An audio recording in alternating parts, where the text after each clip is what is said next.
E aí pessoal, dando continuidade aos nossos vídeos de matemática da série de geometria analítica, iremos dar continuidade à parte de cônicas. Bom, a gente finalizou o elipse basicamente e depois a gente trabalhou por enquanto as seguintes cônicas: a parábola, que foi a primeira, né, divididas em dois vídeos, a apresentação de seus elementos e junto de sua translação, né, elipse. E agora vamos ver hipérbole, certo? Hipérbole. Vamos lá. Para começar, no caso, a gente teria que definir primeiro o que seria uma hipérbole. Então vamos escrever aqui. É assim que se escreve a hipérbole, tá? O objeto matemático que trataremos agora.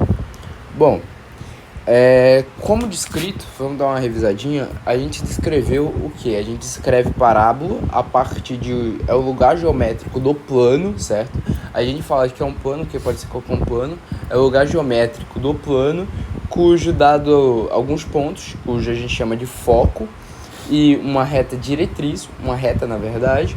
Todos os pontos desse plano que estão contidos nesse lugar geométrico, eles equidistam desses dois pontos, de um ponto pertencente à reta diretriz, que é a que se chama, né, essa reta, e do ponto F, que é um ponto chamado de foco, né? Basicamente é assim que a gente define parábola. A gente define elipse, por sua vez, sendo o lugar geométrico do plano, certo? Onde a soma de duas distâncias a dois pontos é sempre uma dada constante. Isso quer dizer o quê? Que dado dois pontos F1 e F2, respectivamente, são chamados pontos focais, o ponto focal 1, ponto focal 2, eu tenho um outro ponto, certo? Em que basicamente esse ponto é o ponto pertencente ao plano, em que ao interligar o ponto P ao ponto F1 e o ponto P ao ponto F2, eu determino vetores. E a soma dessas métricas seria constantes, ou seja, a distância D1 mais a distância D2 é uma dada constante. Bom, por sua vez, a hipérbole vai ser definida da mesma forma. É o lugar geométrico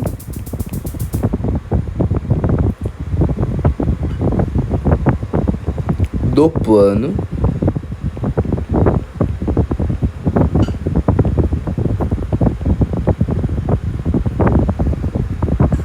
é o lugar geométrico dos pontos do plano, né? Dos pontos do plano.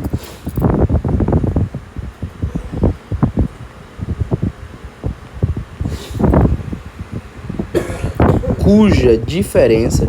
Aí agora vem a diferenciação do objeto matemático hipérbole.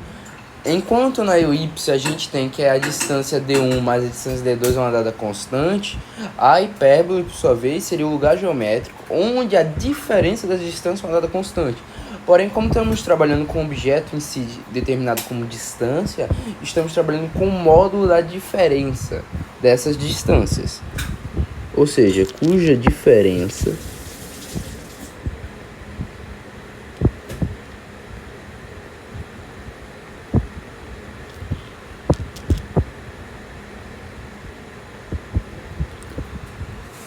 das distâncias em valor absoluto, que seria um dado módulo, e isso vai nos configurar uma constante. Há dois pontos fixos, claro, estamos considerando como fosse uma elipse, mas a diferenciação é que é uma diferença, não uma soma, ou seja, uma adição. Pontos fixos desse plano é constante. Bom, como a gente poderia reescrever tal sentença, tal frase? A gente pode escrever da seguinte forma, pessoal. Consideramos dois pontos, né? A gente não tem que precisar de dois pontos aqui, é dois pontos fixos. Aí vai considerar esses dois pontos que eu acho que é como F1 e F2. Consideremos dois pontos F1 e F2. Esses dois pontos serão chamados de focos. Esses são os elementos da hipérbole, tá? Já apresentei um dos elementos, que seria o foco, certo? tal que a gente vai ter um dado número, certo? Tal que, perdão, calma. Tal que a distância de um foco para o outro, ou seja, a distância desses dois pontos, F1 e F2, é uma constante, que a gente vai determinar como 2C, certo? Seja a uma outra constante, um número qualquer pertencente aos reais, tal que 2A é menor que 2C. Isto quer dizer o quê? Isto equivale a dizer que A, obviamente dividido por 2 números de lados, que A é menor que C, né? Ou seja, o valor de A é sempre menor que C. E C representa aqui a distância, retirando o número e 2, representa, no caso, a distância entre o ponto F1 e o ponto F2, ou seja, entre esses dois pontos. Se A é menor que C, quer dizer que essa distância é menor que essa distância entre os pontos focais. Perfeito? Ao conjunto de todos os pontos,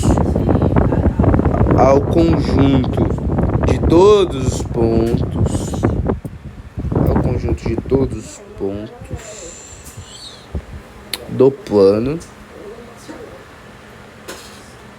que satisfazem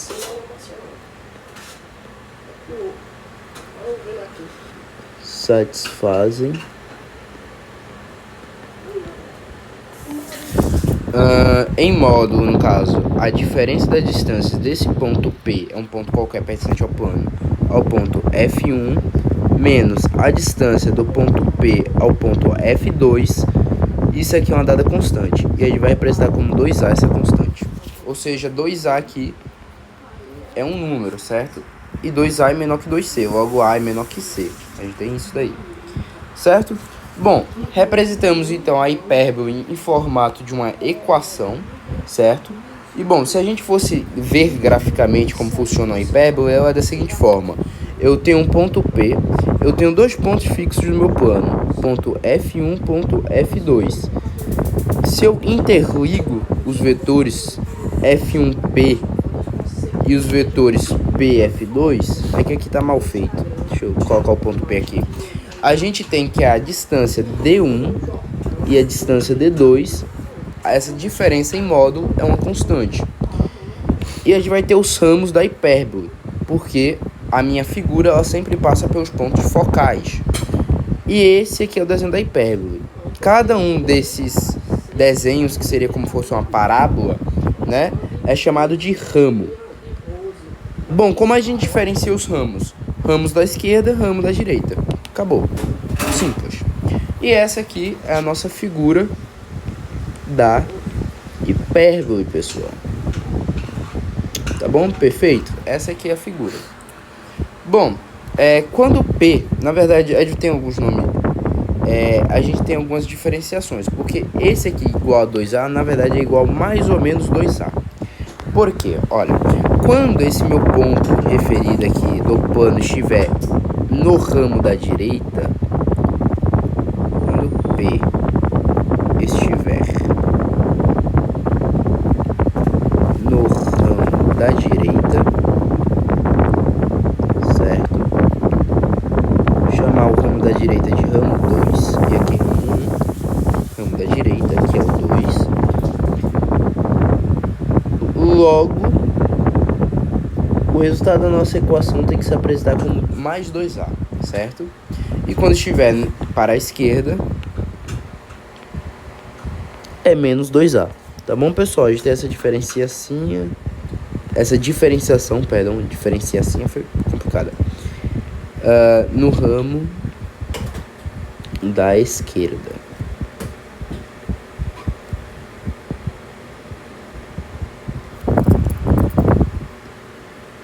Que é o ramo 1. Logo, menos 2A. Perfeito?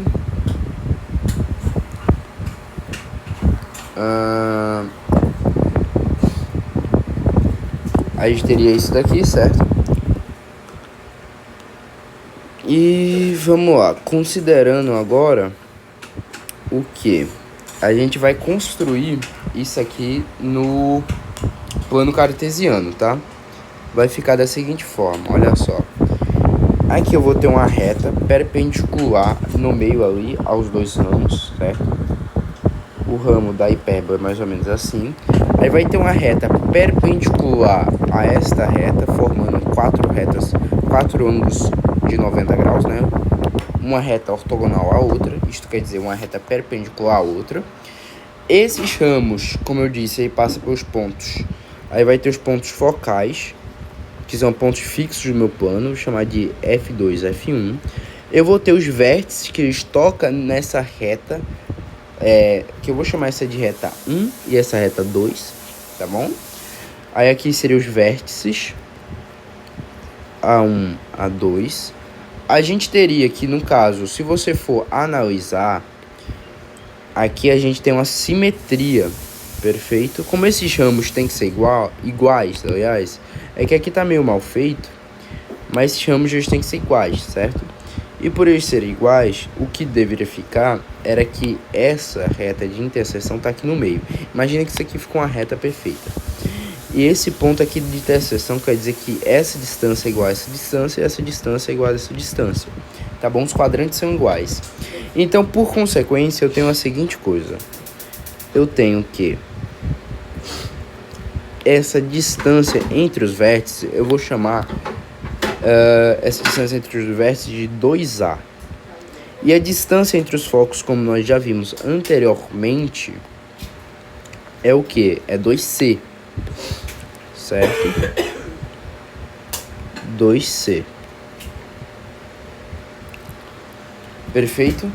A gente tem o que? Que a distância, pelos quadrantes serem iguais, as distâncias de um ponto para o outro serão iguais. Por exemplo, a distância do vértice A2 para o ponto F2 é igual à distância do vértice A1 para o ponto F1, certo? A1 para F1 é igual à distância de A2 para F2. E a distância de A1 entre os vértices, a distância entre os vértices é igual a 2A, que é essa constante, perfeito? É assim que ficaria no plano cartesiano, aqui a reta 1 sendo o eixo das abscissas e a reta 2 sendo o eixo ortogonal da abscissa, que é o eixo das ordenadas, perfeito? Bom, se a gente for tratar especificamente dos elementos da minha parábola, vamos lá, vamos dar nome aos bois certinhos. Elementos, ou seja, aqui eu vou estar apresentando uma forma como vai cair para vocês. Esses pontos, a gente teria os pontos focais, cujos seriam os focos, cujos são os pontos F1 F2, tá? A gente se baseia aqui nessa figura anterior. A gente teria a distância focal. A distância focal, como está dizendo pelo nome, é a distância entre os pontos F1 e F2, ou seja, é a distância entre os focos, tá bom? A gente teria o centro. Para eu determinar o centro da minha hipérbole, basta eu tomar um segmento de reta como parâmetro. Neste caso, a reta 1, que seria o eixo das abscissas. Eu tomo então como parâmetro pontos que seria de pontos de interseção do meu gráfico, né, da minha hipérbole, com o meu eixo x. Esses pontos criam os vértices. Então, eu tomo como centro o ponto médio do segmento A2 a 1. Ponto médio, P.M, do segmento F1, F2. Perfeito? A gente teria os vértices, claramente, que seriam os pontos A1, A2. A gente teria o eixo real ou transversal. São nomes distintos para a mesma coisa. E bom, como está dizendo o nome, o eixo real é esse eixo daqui, ó, A1, A2, é o eixo X, certo, da abscissa, que seria o segmento A1, A2, que a gente toma como referência. Já o eixo imaginário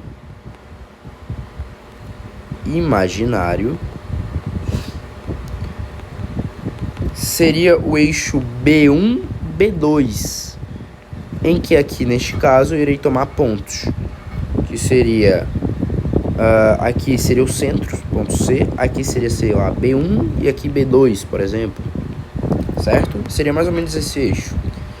Bom, aqui seriam os elementos. Aí a gente tem a excentricidade, né?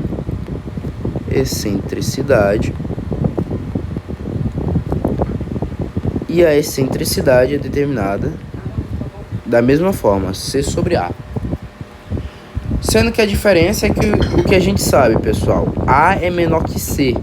Se A é menor que C, observem que ao dividir tudo por A, eu tenho que a excentricidade é maior que 1. Tá bom? Ao dividir tudo isso aqui por A. Então a excentricidade nesse caso tem que ser maior que 1. E a gente também tem uma coisinha aqui que seria um cálculo de um Pitágoras, como a gente já feito anteriormente, em que a gente interliga esses dois pontos, B2 e o vértice A1, certo? Aqui formamos um triângulo retângulo. Nesse triângulo retângulo destacado, a gente tem que essa medida, que seria B2 para a origem, a gente chama de B. Na verdade, isso aqui seria 2B, todo esse eixo. No caso, esse eixo é B. Esse eixo, que é a distância do B2 de um ponto pertencente ali ao meu plano para o meu vértice, é uma distância C, certo? E aqui, onde está esse C, que seria um C de centro, eu vou tirar aqui o C de centro e colocar aqui. Essa medida é A, como nós sabemos, né? Já que é a metade do segmento A1, A2. Neste caso, temos que C quadrado, temos a relação C quadrado é igual a B quadrado mais A quadrado, perfeito? E com isso conseguimos obter algumas coisas para equacionar a equação da minha hipérbole, perfeito, pessoal? Bom, a gente pode equacionar sim isso daqui. Vamos lá, equação. Na verdade, eu acho que eu vou separar, dessa vez, em 2 vídeos, certo? Da hipérbole. Uma da equação, na origem do sistema, depois junto com o da fora da origem do sistema e a translação. Então, basicamente, vai ser isso. Vai ser 3 vídeos, tá? Fiquem com Deus, aqui só foi uma apresentação da hipérbole.